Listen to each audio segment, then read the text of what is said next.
But you think that reaching is not actually a big deal and that it's the thing you would most likely do had you not been told not to. I feel like this is the most Shandy concept. This is unbelievable. This is the stuff we talk about. This should be the top story on CNN. Dear Shandy. Welcome to your first ever Dear Shandy Sidebar, listeners. Hello, Andy. Hello. How are you today? It's all right. Oh, it's such a shame. It's our first ever Sidebar episode, and Andy's not feeling well. It's very slight. It's like that little beginnings of a something. Mm-hmm. But you're where you get hyper. you got like a sexy voice. You hear how my voice is a little sexy. Your voice is very sexy right now. Yeah, it's a price to pay though for that sexy voice. Yes. But no, I don't think it's bad. Although nowadays, I'll tell you, after a certain age, every time I get any kind of sickness, death is always on the table.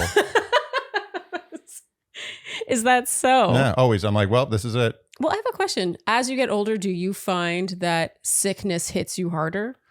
No, I don't. As a matter of fact, I got the most sick when I was a little kid. I would get that. so sick. Yeah. Although maybe that's how you remember it because you were a little kid. Maybe.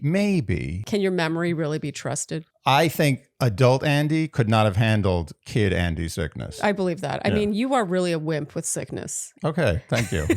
Andy's just he's a germaphobe. So whenever there's like the inkling of something or someone's like you hear someone cough in the area or someone sneezes, he's like on high alert. And I have to assume it's because sickness just, you hate it. You hate being sick. You hate being sick so much more than I hate being sick. It's crazy. Well, it's not actually the pain or discomfort of sickness. It's the mental state I'm in when I'm sick. It gets me really down and I don't like being down. So I kind of secretly, like being sick because it's my get out of jail free card. Yeah, you've said that before. Because I'm so go, and I don't know how to stop working. I'm just like a workaholic. And so when I'm sick, I'm like, okay. Yeah. I surrender. I respect that. Yeah. I mean, there are sicknesses, we all know what they feel like, where it's like almost a warm blanket that's maybe a little too warm. Yes. And you're just like, well, I can't do anything today. I can't surrender. work. Yep. I can't talk to friends. Nope. Can't do anything. Nope. So And there's lay no in bed FOMO. and just scroll. Yeah. Do nothing. Scroll. So, Andy, we have to introduce what this episode is. Oh, yeah. Because this is something, honestly, Shandy's, we have been thinking about. I wouldn't say cooking up, but it's an idea we've been flirting with for over a year because we wanted a place for all the in-between conversations to go, basically. Yeah. A lot of you have said that in our recaps, in our Q&As, you like the tangents, you like the discussions that don't really have anything to do with anything. Mm-hmm. And we have so many more where that came from. It's not even funny. And so we thought Sidebar, by the way, a special shout out goes to my sister's friend Dylan for coming up with the name. Dylan's a hard Shandy. She is a Shandy. Yeah. Yes. And I asked my sister and my sister said, I'm not good at coming up with this sort of stuff, but you know who is. And she asked Dylan and Sidebar was born. I really like the name. Yeah, it's too. Appropriate. Sidebar. So today is our first time doing this and it's really just about the stuff we think about throughout the week or month or whatever. We just finished watching Severance, all 10 episodes of season 2. So we'll talk about that. And we're just going to have a fun chat with you guys. And of course, please participate in the comments and let us know what you think on things. And also feel free to submit suggestions for topics for our next Sidebar episode. Or tell us to stop doing this. Or tell us to stop doing this. We might listen. Okay, so we are going to start off just because it's so fresh on our minds with Severance season 2. We stayed up late last night to get to the end, and I don't know what the response has been to this season, but I love it. I love this. I love Severance. I think it's perfection. What is there to improve upon this show? Nothing. It's a perfect show. And these days, hard to find. You got your White Lotus and you got your Severance and everything else. Yeah, you've got the shows that you literally get Apple TV and Max, or you maintain your memberships to those. You're paying, they say you're paying, it's only this amount a month, but you get so much content. No, it's this amount a month and you get one show. Yes. All year. One show. That's what all these streaming services are. It's one show. Yeah. And then you're like, but we'll watch this too. You're like, yeah, that was okay. Except Netflix. We'll watch this too. Yeah, that was fine. Netflix is the closest thing to an actual bargain. Yeah, Netflix, I think you're paying monthly no matter what. Right. But I don't know if they have anything at the same level of Severance. I got to be honest, all streaming services, it's a trick. It's a sleight of hand. You're paying for one show. Yeah. You are paying upwards of $100 for one show. It's the greatest trick of all time. Netflix is Squid Game. Yeah, You're paying for Squid Game. exactly. And if you love reality TV, you get a good kick with Netflix. If Sure. you really like the dating shows, they do have some good stuff. Yeah. But Apple TV, come on, Apple, one of the greatest companies of all time. They can't come up with more than one good show. No, it's true. I can't even stand the platform. When I'm scrolling through it, I'm like, oh, this is so unpleasant. Hulu, honestly, Hulu probably has more better shows than Apple TV. It's such a diss on Hulu. Okay, we're supposed to be talking about Severance, Andy. Already right, we've gone on a Severance. tangent on our tangent. So I'm going to say something about Severance. It's a similar feeling I had about Jordan Peele okay. with Get Out. Yes. Where like sometimes a genius director lies within a comic actor. And Ben Stiller, I know Ben Stiller's he's done directing. He's done it before. Yeah. But like, his stuff it's fine. It's good. It's his fine. acting. You mean his acting? No, or his directing. What else has he directed? I don't know. He's directed other stuff. I don't know. I know he's directed at least a couple of other things. All right. But it's not like these are not movies that you're like, oh my God, that was genius. You're like, oh, that was fun. It was a fun movie. Yeah. This is genius. He had it in him. What Ben Stiller has that Jordan Peele also had is that the genre of his genius is different from the genre that he is known for. Totally. Yeah. Jordan Peele, it turned out his specialty is horror. Yeah, and he's really fun. I'm not taking anything away from Jordan Peele. Is one of the funniest human beings I've ever known, and I don't know him, but I've known him. Upper West Sider. Yeah, I've seen him. I saw him eating at High Life. I said hello. He's very nice. Oh, you said hello? I said hello. I said hey. He smiled, said hi. Wait, you said hello, and you were like, "Love I know. your work?" I just said hey. That was it. It was one of those weird. I had nothing to say. I was like, Jordan Peele, that's you. That's the person. And he was like, That's the least New Yorker thing I've ever heard you do. There are very few people that I do this to. Yeah. Very few. Okay. And it's like a gut reaction. He's one of the few. I think Jordan Key and Peele, one of the greatest shows I've seen in the last 15 years. Yeah. Okay. Anyway, the point is that he was known for his comedy, but his true genius lay in horror or thriller. Thriller horror, but pretty much horror. That was horror. And I think Ben Stiller's true genius lies in suspense thriller, the dark, dark, dark comedy. But it's so funny, though. I think that's what makes Severance really work for me, because this is not the sort of show that I think I could handle if it didn't have that very, very generous dose of humor. Oh, it's like hilarious. I have laughed out loud throughout this season. And so I actually did ask my sister partway through the season what she thought of it. And she had a lot of criticism for like the tone, for continuity and like those things like that. But I honestly, I think I'm kind of easy to please when I like a I'm not concept. easy to please. Yes, And true. I You're think this not is easy to perfect. please. Yeah. It's perfect. I love criticizing everything. I thrive on it.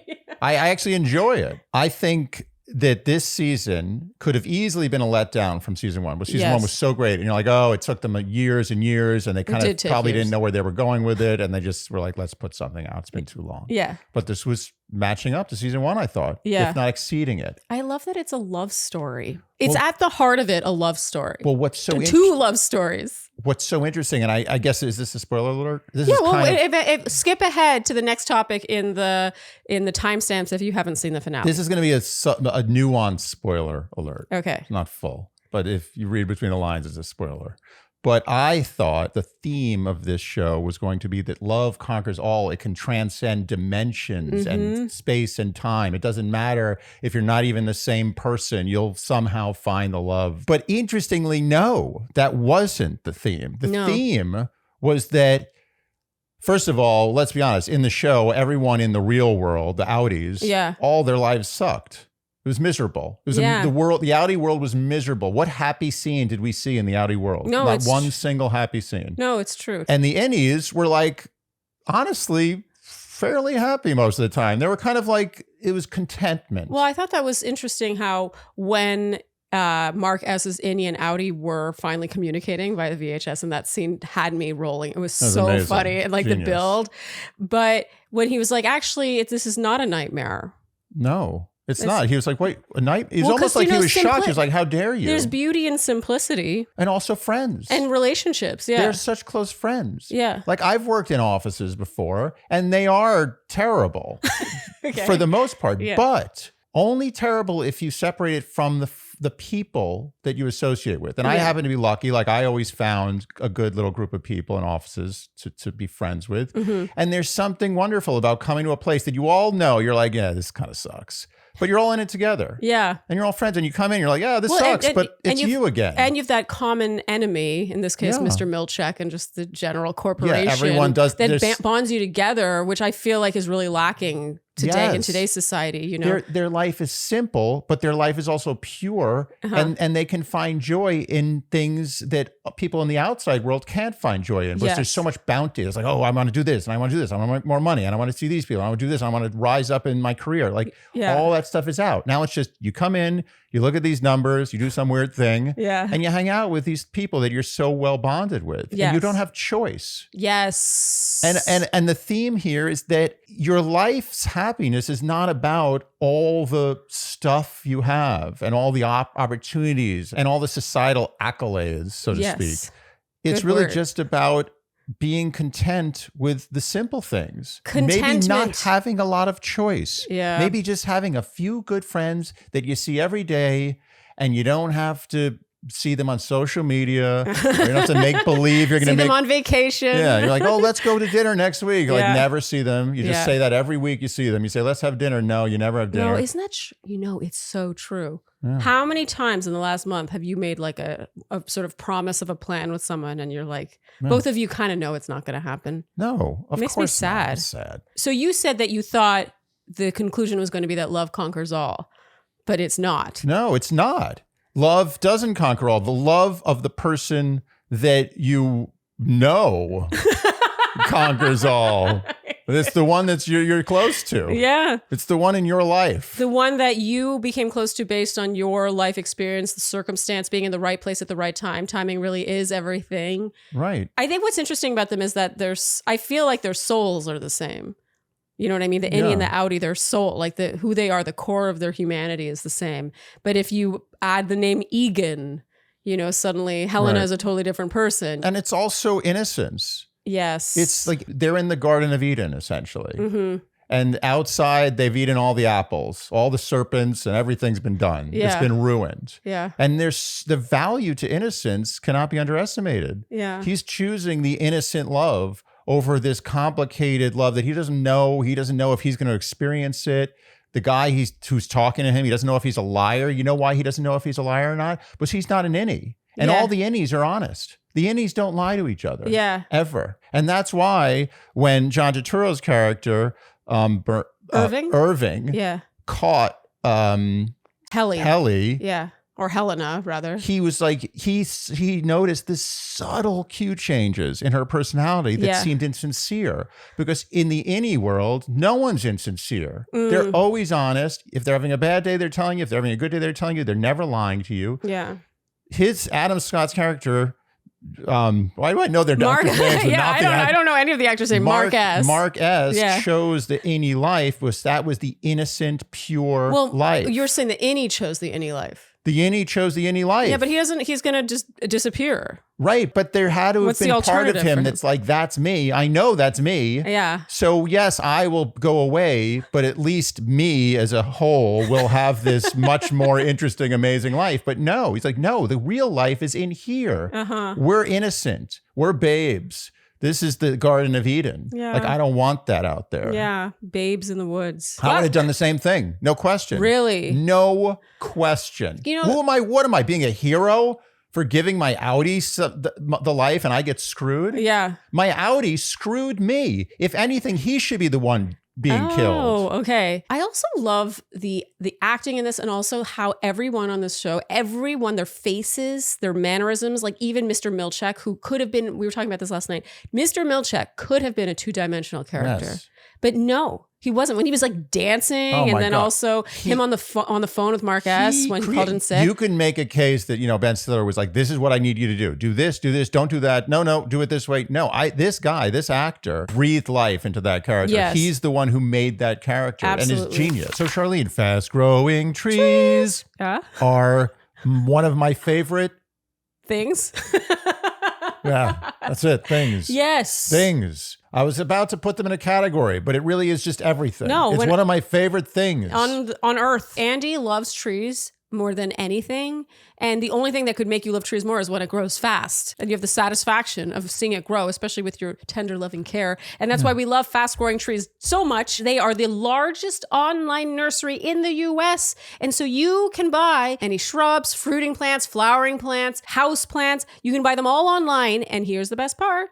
Is they come to you packaged so well, so healthy, with an Alive and Thrive guarantee. And get this, you can filter your search based on your zip code, so you will only be shown results of plants that will actually survive in the climate where you live. Cherries and citrus and maple and oak wood. Can't think of anything else. Contribution, Andy. No, but seriously, these are some of my favorite things. Oh, Andy. And I look forward to spring more than I ever have before because I know what's going to go on up there. I know what fast growing trees has done to me. It's actually something I can't get out of. The trees have gotten so big that they're never leaving there. I don't know really what to do actually at this we can point. never move. It's kind of become a problem. So this spring, Fast Growing Trees has the best deals for your yard, up to 50% off select plants and other deals. And our Shandies get 15% off their first purchase when using code Shandy at checkout. That's an additional 15% off at fastgrowingtrees.com when using code Shandy. Fastgrowingtrees.com, code Shandy. Now's the perfect time to plant. Use code Shandy to save today. Offers valid for a limited time. Terms and conditions may apply. You hear that breath? Did it sound like I'm breathing easier? Well, I am because of Function Health, which has taught me more about my health than I have ever learned from any blood test I have ever had in my entire life. Isn't that incredible? Function Health, I think, is the sidekick we all need when looking after our health nowadays. So basically, Function is an all-in-one health platform that starts with over 100 advanced lab tests covering your entire body, Andy, including heart, hormones, liver, kidneys, thyroid, autoimmunity, cancer signals, toxins, nutrients, and more. Basically, you pay an annual fee, and that gets you 2 lab tests at a Quest Diagnostics near you. They have 2,000 plus locations across the US. And not only was the process super easy, but once you get all these results, they don't just give them to you. They're like, okay, now you deal with this. They give you in-depth explanations of what's going on, what you may need to do, suggestions, dietary suggestions. Yeah. They're there for you. So Function currently still has a wait list, but they are offering our Shandies the chance to skip it. Head to functionhealth.com/Shandy or enter code Shandy when signing up to skip the wait list. So what do you think is going to happen in season 3? Because they clearly set up that there is a season 3. We learned about Cobell's background, her backstory. She went and got her notebook from when she was younger working with the company, which I guess proves that it was all her idea. Interesting backstory. Yeah. And so do you think that Mark S.'s innie is going to be able to just keep going back being an innie and having... Well, that's the thing. Dating Helly by day, and then Mark S.'s outie dates Gemma is married to Gemma by night. So, question. Yeah. Now that Gemma is out, and maybe I'm going to seem stupid when I ask this. No, I feel so stupid whenever I talk about Severance. We were nervous to talk about this because I was like, I know what's going on about 25% of the time. But what's amazing about it also, I have to note, is that there's no inconsistencies I found in the plot. This plot is so complicated. Yeah. There could be so many times something could happen or no, that couldn't happen. That doesn't make any sense. Yeah. And it ruins the whole facade. Oh, yeah. You're like, there's a hole in the plot and that bothers me. If there were 2 separate people, this couldn't have possibly happened. And then I did have a question. Why is it that when Mark S. went into the Cold Harbor room to rescue Gemma, and she was one of the many innies that had been created, and she's dismantling the crib, right? Which is so sick, by the way. How come he didn't turn back into an innie when he crossed that threshold? Maybe that was only a threshold for her. Yeah, maybe. I don't know. That's a good question. Yeah. Wow. Nice catch. Okay. Nice catch. Okay, but you go on. No, but there were so many possibilities for incongruities that, that's true. I mean, there's it's infinite. Hard to keep track. This is my question. If Gemma is now an outie and her original outie and she's out there, is Mark S. never going to go, he's going to be an outie again? Yeah, he's going to leave work. Right. So when he's an outie, why wouldn't he just fire, quit his innie job, and then just be with Gemma? Why does he? Here's my question: does he have to? If his innie likes being an innie and it's in love with Helly, and they both go to work every day. I understand the Helena Egan thing, and I understand there's a lot of issues there.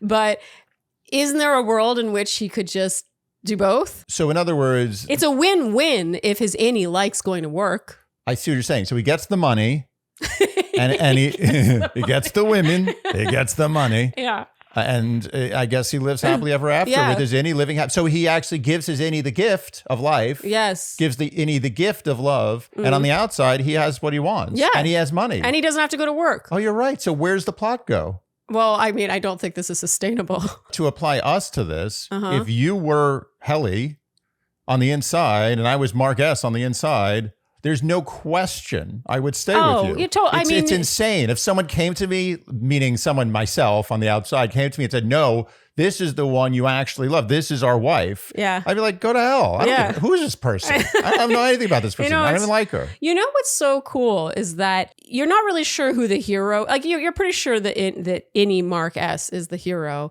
but you know, you don't really see a big difference between him and the Audi. You know, the Audi is like really depressed, but the true hero is Innie Mark S. And he becomes to me like sexy by the end of this Oh my God, season. I was saying last night, I was like, I don't know if I ever saw Adam Scott as like Scott is now sexy. Yeah.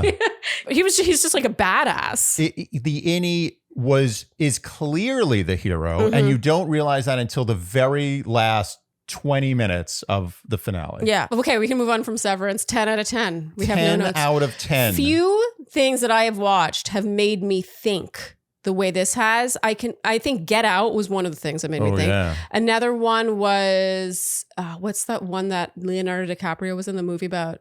Inception. Inception made me think like this. Yeah. You know, it's rare that you get to watch something that just makes you. There's so many themes here. There's so much thematic cinema. When was the last time you saw this much thematic cinema? Yeah. Also good use of sound and music, Willie. And I will add this. Sunshine of the Spotless Mind clearly was an influence of this movie. Oh, really? I've never seen it. And I think this movie. It is a movie. Honestly, this feels like a movie. Yes. It's a 10-hour movie. Yes. Sunshine of the Spotless Mind is not as good as Severance. He gets credit for doing it first. Okay. But this is a better Sunshine of the Spotless Mind, which it takes it much further. Okay. Can I say I also like when you have to wait a week to see an episode? Me too. I do. Binging is unhealthy. And you always feel dirty afterwards. You're like, I couldn't stop myself. It's like me with dessert. Okay, next up I have skiing. So we touched on this a bit in our Bachelor Fantasy Suite episode because we had just gone skiing and we didn't go another day.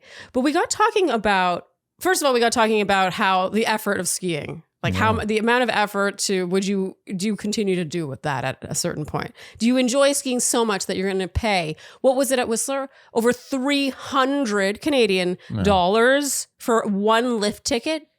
Just one, and then you add on rentals, the parking, the food. It's endless. It's like $1,000. It was like $1,000 for two people to ski one day. Insane, absolutely crazy. Yeah. Do you love skiing enough to? And then there's all the work too, right? You have to wake up really early. It's a lot of work. Okay, so on top of all that, the question I have is: would you ski alone? Like, I think that there's two types of people. First of all, there's people who ski, and then within people who ski. Would you put on all the gear, go to the lift, or let's say you don't have to worry about crowds, and let's say you have a season pass. So let's eliminate money from this equation. Sure. Do you love skiing enough that you would go alone? This is how I go skiing alone. Is if literally I'm treated like a baby. Like if someone picks me up, puts my skis on, puts my boots on, gets all my gear on. I'm just sitting there like completely limp. They carry me to the chairlift. Yeah. There's no one on the mountain. Okay. It just snowed a foot of dust, like literally dust powder. Not too wet. No moisture. It's like just dust on the mountain. Okay. And it's a completely wide open bowl with no obstacles, no giant bumps everywhere.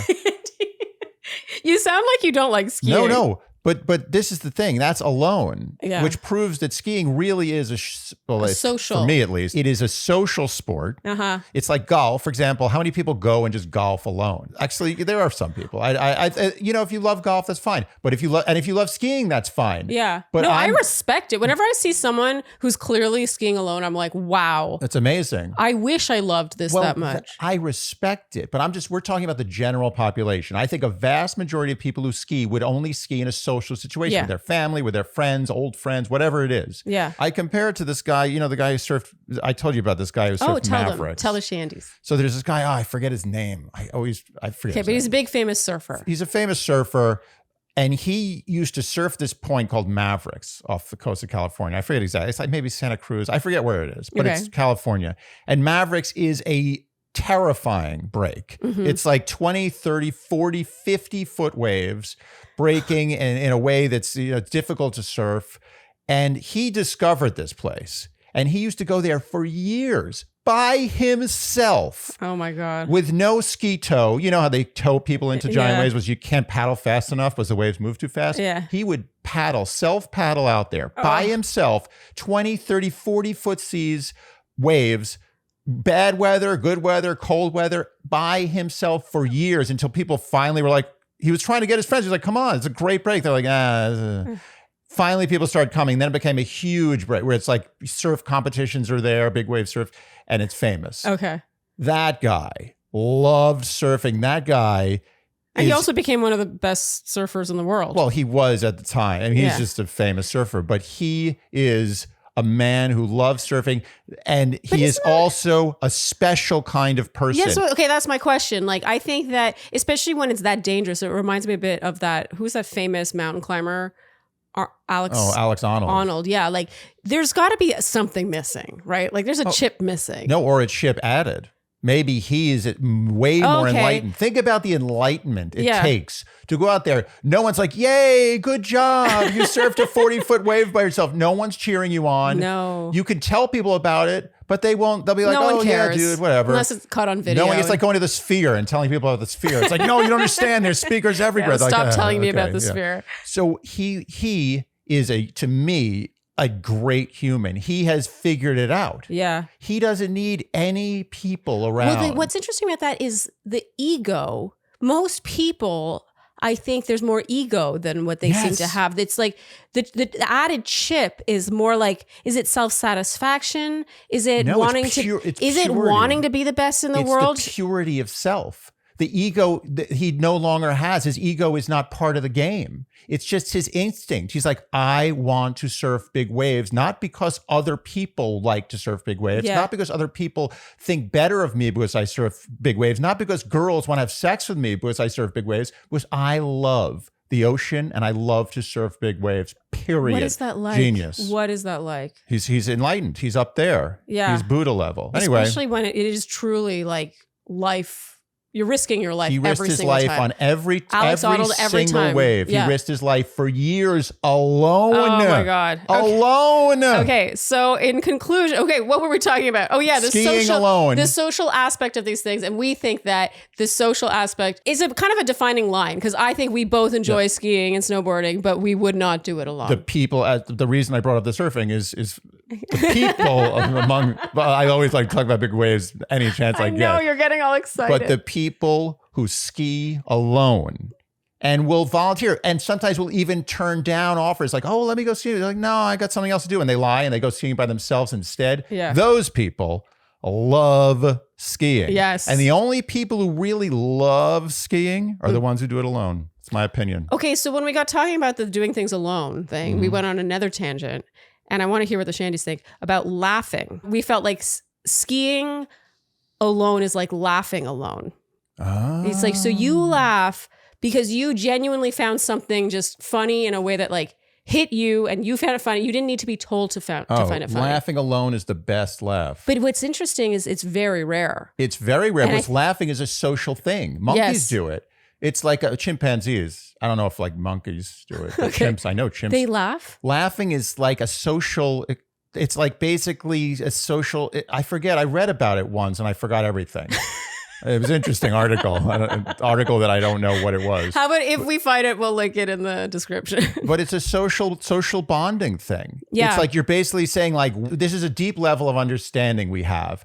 That I'm showing you, like, ha ha ha! Look, we're both appreciating this tremendously. Yes. So we're in the same group. Yes. We know each other well. Well, what's interesting is I think that there are two types of people. People who will laugh at something that they just find funny, and it's regardless of whether or not other people find funny. Free laughers. I'm one of those people. Yeah, easy laughers. You're a good laugher. Well, here's the thing. I think a lot of people think I'm an easy laugher, and maybe I am, but I will laugh at something when no one else in the room laughs. But I've been to comedy shows with you where you don't laugh one time. yeah.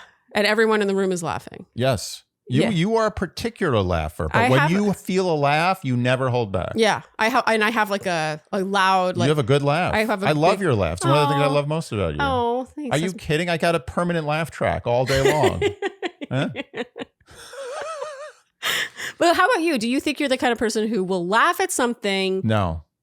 You're a hard laugher. I'm a hard laugher. It's hard to get a laugh out of you. What sometimes. Is that? Why is that? Because you love to laugh, so you don't find many things funny. I love to laugh, and the level I need to get to find something funny is just very high.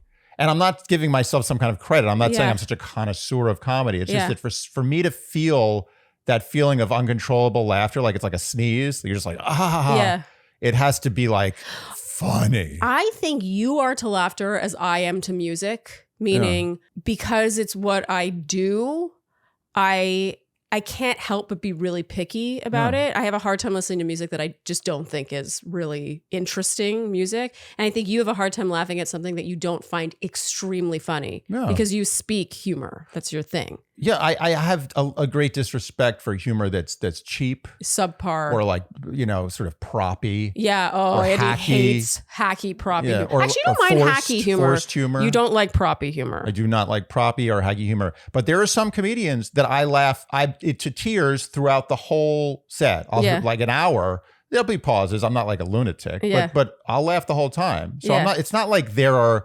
There's only little bits here and there that I'll ever laugh at. There are people who consistently can make me laugh. Real laugh. One of the things I seek in the people I spend time with, and I feel this way only more as I get older, is I want to spend my time with people who find something funny on their own and not because they are told by a laugh track or by other people to find funny. Yeah. Do you know what I mean? I know exactly what you mean. Like when I watch a sitcom, the only sitcom I've ever been able to handle is How I Met Your Mother because I genuinely found it funny. But the laugh track actually took away from it for me. But that's why I have a hard time watching sitcoms. I'm like, stop telling me when to laugh. I'll know when to laugh. Laugh tracks are truly the most hideous thing that was ever invented. Yeah. That was like a real 1950s invention. But we got to tell the people to laugh. They won't know to laugh. That's what I think, though. I think people need to be told when to laugh sometimes. Right. It's a cue. Yes. It's like clapping. Yeah, it's the same like a thing. pause, it's like, oh, people are clapping. I like that too. Yeah. What was the thing that made me laugh really hard last night? Was it in... Severance. Severance? Was it Severance? Where he shoots the guy. We won't say who shoots who, but he shoots the guy. Yeah, that's hilarious. There were a lot of laugh out loud moments. There were so many levels of hilarity in that. Okay, moving on, Andy, to Canadians are not Canadians in cars. Oh, absolutely. They take it all out in the car. Yeah, Canadians are super polite. Canadians, I love. I want to get that out of the way first. Okay. I love them. This was a rant Andy went on in Vancouver. But there are bad Canadians, just like there are bad anybody. Absolutely. It's not like everyone in Canada is an angel. Yeah. But there is a certain level of passive aggression in Canada. Yes. And there is a certain level of politeness that I do believe is not generally false, but at times is a little false. It's a little forced. Yes. And I think that all of that pent up hostility and aggression that's not passive comes out when they're behind the steering wheel. Yeah. And I've seen it over and over again where I'm in Canada. I'm like, oh, I can do whatever I want. I can kind of roll through a stop sign. I could like take a turn that's kind of not mine. It's more aggressive. No.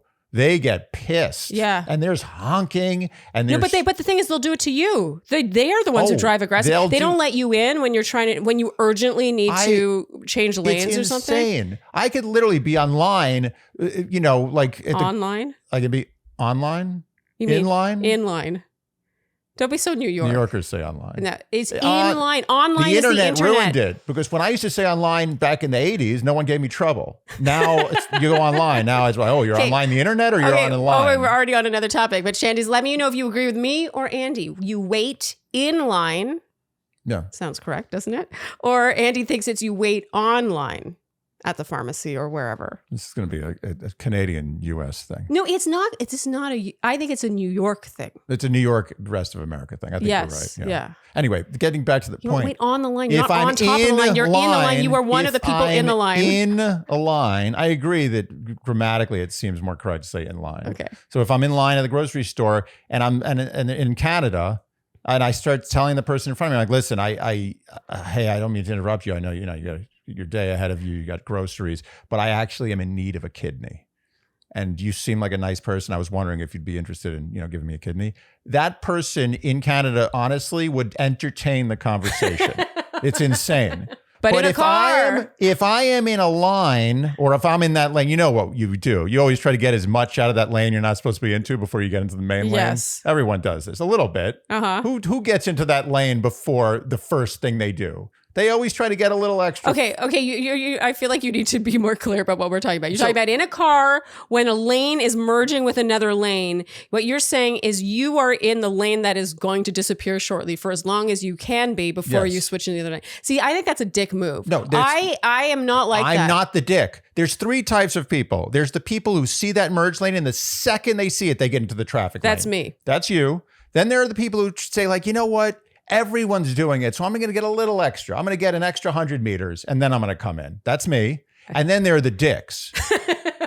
The dicks go literally until that lane doesn't exist anymore. Yeah. And they're like, hey, come on. And what am I doing? Let me in. What are you? Yeah. Anyway, my point is, in Canada, if I'm that guy who took a few extra feet in the merging lane, they won't let me in.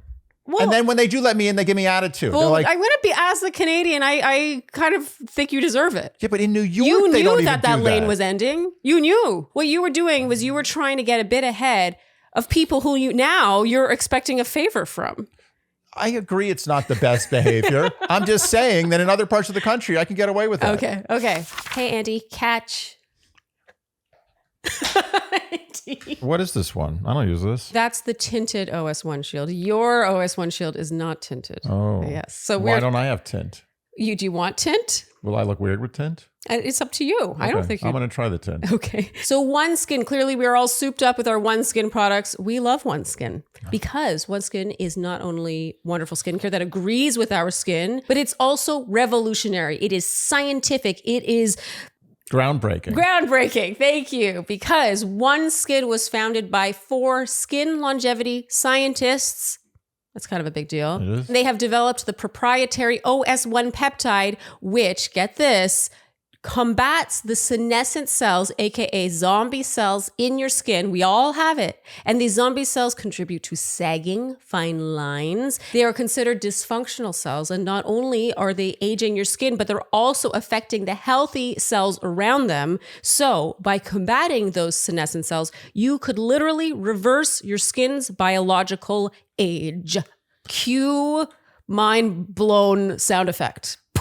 And the reason they call them zombie cells is because zombies make more zombies. Yes. So I have here the OS1 eye. This is the eye cream, and we both use this. This is the face, and then you've got there the shield, the tinted one. And they've got over 6,300 5-star reviews. That is a lot of 5-star reviews. So OneSkin is the world's first skin longevity company. By focusing on the cellular aspects of aging, OneSkin keeps your skin looking younger for longer. For a limited time, you can try OneSkin with 15% off using code Shandy at oneskin.co. That's 15% off at oneskin.co with code Shandy. After you purchase, they'll ask where you heard about them. Support Dear Shandy and tell them we sent you. Give your skin the scientifically proven gentle care it deserves with OneSkin. Andy, catch. Oh, I thought it was full. Well, that says it all, doesn't it? It's almost empty. Our mud water canister is almost empty. That is how much we love our mud water. You have another mud water canister here, right? No. What are you talking about? Well, we have it at home in New York, but we want to finish it. But we're going to finish it before it's time to leave How many Seattle. servings are left in here? Not many. Why didn't you prepare better? Okay, so mud water. Clearly, mud water is a big part of our lives. Look how upset Andy's getting. And that's because mud water is our afternoon pick-me-up. It's a delicious coffee alternative for us because I don't know about you, but I get jitters if I have too much coffee or really much coffee at all. No. Meanwhile, mud water is a mix of masala chai, cacao, lion's mane, cordyceps, chaga, reishi, cinnamon, turmeric, and Himalayan salt. Yes, doesn't that sound delicious? You know what it tastes like? Is like a delicious, sophisticated chai latte. Mm-hmm. I like to blend it with hot water, give it a whisk with some soy milk in there, and a tiny bit of honey. It's like an afternoon treat. I look forward to it. It's at the point where I'll look at Andy. I'm not even joking. This is a thing we do now. I'm like, Andy, would you like? And he's like, mud water. This is true. This happens almost daily. Not every day though now because we have to ration how much we have left. So is today a mud water day? Maybe if you're good. Okay. So if you're ready to make the switch to cleaner energy, head to mudwater.com and grab your starter kit today. Right now, our Shandies get up to 43% off your entire order, plus free shipping, plus a free rechargeable frother when you use code Shandy. That's up to 43% off with code Shandy at mudwtr.com. After you purchase, they'll ask how you heard about them, support Dear Shandy, and tell them we sent you. Keep your energy natural and refreshing all year long with Mudwater. Because life's too short for anything less than clean, delicious energy. All right, moving on to reaching at a dinner table. Interesting. So, Andy, you felt that not reaching, so reaching for something at a larger dinner table is universally taught as being rude, but you think that reaching is not actually a big deal and that it's the thing you would most likely do had you not been told not to. I feel like this is the most Shandy concept. This is unbelievable. This is the stuff we talk about. This should be the top story on CNN. So I believe strongly in this. I've thought about this a lot recently. I've been at many tables where people have reached, and I feel this sort of revulsion. I'm like, what are you reaching? Get your hand out of here. And then I'm thinking to myself, what's the big deal? It's not causing me any trouble. Is it in your way? Is it entering the space of your dining space? Maybe for a split second, if I wanted to switch hands with my fork or do something, maybe it might cause slight issues for like a split second, but it's not a real thing. I think that in some ways, unless it's like across the table where you're really it's becoming impolite, like you're needing to contort your body to reach something, I think it inconveniences other people more to ask to be passed something than it is to just grab it. Yes. I have to have social interaction first. And they have to put their utensils down to serve me the salt that I could easily reach. Yeah. I'm shoveling food into my mouth. I got to put everything down. Stop the action. Pick something up and give it to them. Yeah. Just take it. But it is universally impolite, no matter what. I feel like any culture. Now let me get to the heart of the issue. I know I'm right about this. There's many takes I have that I think maybe I'm talking shit. Okay. I know I'm right. Okay. When you're a kid, and your parents have these kids, right? That's what they do. Parents often have kids. So when they're little kids, what do parents at the table when they have guests over or even just when they're having a family dinner, what do they not want? They don't want some little dirty snot-filled kid hand reaching and grabbing shit across the table, right? Yeah. So what do they say? He's like, no reaching at the table. Don't do that. I don't want your little baby hands reaching, grabbing stuff, touching other people's food. This makes it look bad. Looks like you're poorly behaved kids. Would you call them snotty? Yeah, they're always, come on. Little kids' hands, unless you're washing them every hour, they're constantly covered with boogers or snot. Okay. Can we agree on that? Yes. And that's where it becomes ingrained. It's one of the first things you learn as a kid. Don't reach at the table. It's one of the first lessons. And I think that stays with you forever. And I think the only reason adults continue to do it is because of that ingrained early memory. And I think there is absolutely no functional or etiquette reason for you not to be allowed to reach at the table. I think it's just if you reach, it should just be within your full arm extension. If you need to stand up to reach it, just ask the person to pass it. If there's a logistical problem, like you have to, as you said, you have to stand up or you have to reach right into someone's plate. I also think saying pardon my reach absolves. Yeah, pardon my reach. If you really want to do that, that's great. Yes. Best of both worlds. Oh, Andy, you had your worst ever you're welcome recently. Oh. So should we go over the thank you, you're welcome quickly in case there's any new Shandies? We have a beef when people say you're welcome in a non-you're welcome situation. Okay, so you had your worst ever you're welcome recently. Do you want to tell the Shandies? Okay, so my mother recently passed away, and I've been having to do a lot of stuff, a lot of calls that I don't want to make to financial institutions. Oh, can we talk about how scummy it's terrible that industry is? I came home from our trip to literally 100 pieces of mail. Junk mail. Asking if they could help sell my valuables and sell the apartment. Yeah, here's a real estate. We're going to help you. Yeah. Do you need to sell an apartment? We're here for you. Do you need to sell jewelry? Yeah, we're going to do it for free. But we're so concerned about your loss. Yeah, anyway. To me, it's the false concern. Yeah. With, this is a hard time for you. Let us help you. It's like, ugh. Yeah, I'm going to really take that for what it's worth. Yeah. This person I've never met. It's just so gross. Anyway, this is I find the industry gross. But that's fine. Honestly, that's a necessary evil. The thing that happened on the phone is unacceptable. Okay. I had made a doctor's appointment for my mom shortly before she passed to go to the neurologist. And it was for a week ago, the appointment. Okay. So they were booked out. And so they called me and said, hi, I'm just calling to confirm appointment for your mom, tomorrow at 3:00. And I said, oh, that's not going to happen. My mom's no longer with us. And she said, oh, I'm sorry to hear that. And I said, thank you. And she said, you're welcome.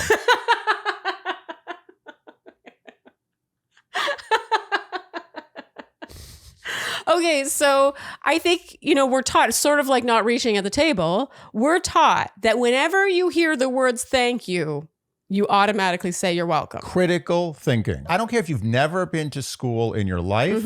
I don't care if you've been through a master's program, PhD.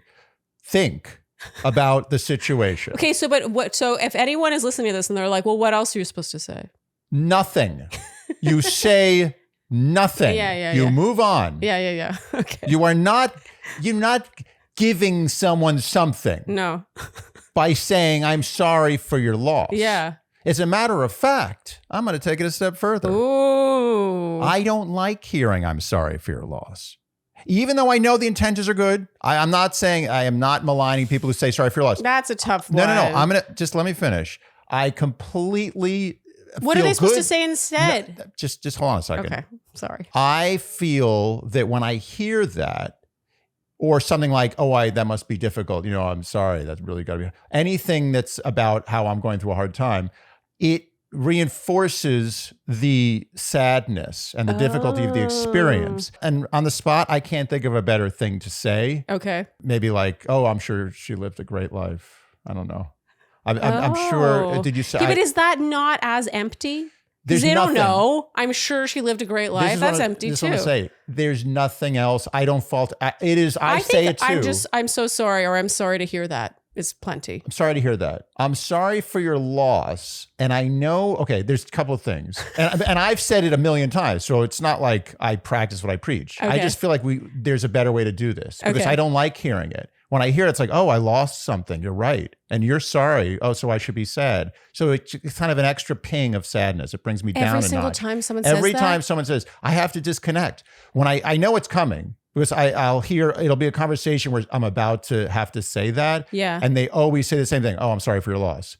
And so I know it's coming. So I prep myself. I disconnect emotionally. And like we're talking about just like a business document. And I don't hear it. Because every time I hear that and I connect with it, it makes me sadder. Oh. So I think that saying you're sorry for someone's bad thing makes them recognize that bad thing more. So what I would like is there to be something else to say. And I don't know what that is. Okay. But we'll have the Shandies tell us. They tell us everything. But also, I don't like formalities. And it is the ultimate formality. How many times does someone say something other than I'm sorry for your loss? It's like bless you when you sneeze. Yeah. I'm sorry for your loss is just like automatic. Yeah, it's like, oh, have a nice day. Thanks.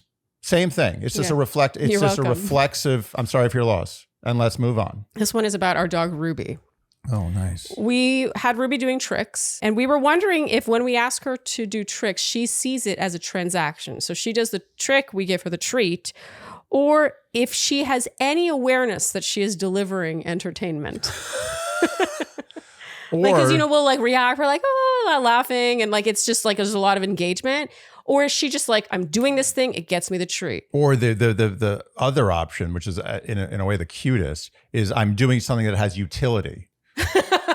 Utility. But I don't think she's that dumb. No. So I think, and I've thought about this a lot, I've decided that there is no thought.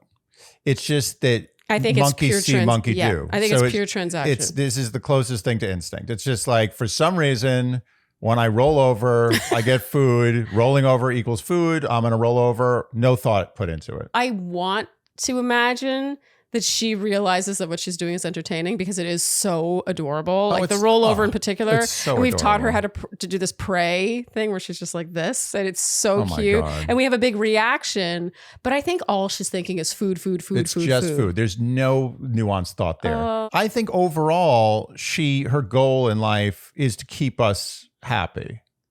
Is it? Or is it just to love and be loved? I don't know if like keeping us happy is a thought that she has. I think she associates the food with love. Like us giving her food is a little tiny bit of love. Yeah. And she loves being loved by us. Therefore, doing the tricks you can deduce is a form of expression she gives us, hoping that we will love her more. Oh, but she doesn't need to do that to be loved by us. No, she doesn't need to. She may not know, though. She's like, I got to keep rolling over, else they'll stop loving me. Okay, next up I have, this was one of mine. Oh. I said, I hate this, but it's true. The world treats me differently when I wear makeup. Wow. Isn't that sad? That is sad. It's a sad realization because I have been working on, like, the last 5 years, especially with the pandemic and just sort of, getting older and wanting to love myself more. I'm just getting better about walking out of the house with not a stitch of makeup on. I love when you do that. Oh, I really do. Yeah, Andy really does. It is really sweet. It's also more convenient for me. Yeah. You're like, oh, we don't have to wait another 20 minutes. Like, let's go do this thing. Okay. Yeah. Let's go. Yeah. I have gotten a lot better, but it makes me sad. Like, I've noticed the way the world responds to me. And by the way, it's not only men. I've seen it. I've seen it. It's actually, I would say it's more with women. I agree. Yeah. What is that? Weird. You have seen it? You noticed it? Yeah, I've seen it. Pretty privilege. This is a thing. Yes. It's going around the internet. I mean, it's been going around for a while. It's old news. But I hate to admit it. It's completely true. I feel the difference. And it could be something minor, like really minor, like at the studio where I rent rooms to like practice in, like a room with a piano. Like sometimes if I'm wearing makeup, the guy like gives me an extra stamp on my punch card. Oh, and if I'm not wearing makeup, he like barely looks me in the eye. Well, but what's the theme here? The theme is that people like prettier faces, or they respect prettier faces more. What is it? I don't know what. I'm wondering, does it display like a self, I don't know, like maybe a self-respect, like a sort of like putting yourself together, and therefore you command more respect? Maybe it's like war paint, like war paint, I think accentuated like more blood in your face, more blue in your eyes or something, where it's like you seem more vibrant. You're a more powerful person because, I mean, let's face it, isn't the red you put on your face to show more blood? Like your face is that full like of a blush? It's like, yeah. Blush is like blood, obviously. Like what else makes your face red is blood. And you're right, lipstick is the same thing. Lipstick is like big, full, bloody lips. Oh my God. And the black you put around your eyes make your eyes brighter, so there's more life in them. Yeah. I really think it's a function of vitality. It's like humans respect vitality more. Like old people, for example, like really old people, one of their biggest complaints, I feel invisible. No one looks at me. No one respects me. They respect me like they'll help me across the street because they feel like, they're doing a good thing. They feel better about themselves, but they're not respecting me. They're not looking at me. In the way they deserve, because they have a lifetime of wisdom. If anything, they deserve more respect. You should listen to old people. I actually have a big issue when people don't treat the elderly with respect. It's terrible. It pisses me off. It's terrible. It really is. They should be treated with the most respect. Yeah. By far. No, it's something that grinds my gears. Yeah. When I see it happen, it really rubs me wrong. Anyway, pretty privilege. I wish it weren't true. No. I'm still going to leave the house without makeup on. But it's something that I've been facing more and more, since the pandemic. We're like completely coming off it now, ostensibly. And it's just weird. Like in the beginning, I felt like it was more common. And now I feel like suddenly it's like, oh, you have to put yourself together again. You want to be treated well? You need to have your armor on. Yes. What are you going to do? It's like try starting a movement to make that go away.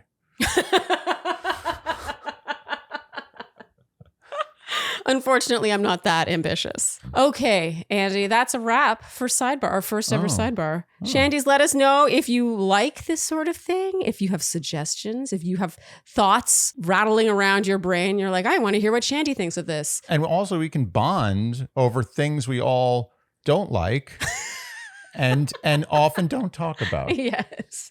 Okay, Shandies, thank you so much for tuning in. If you liked what you heard today, then you can subscribe, hit the notification bell, follow us on Instagram, and TikTok. Leave us Apple and Spotify podcast ratings and reviews. Tell your friends and generally do all the things you would do to support a podcast you enjoy. Thank you so much for tuning in, and we'll see you next time on Dear Shandy.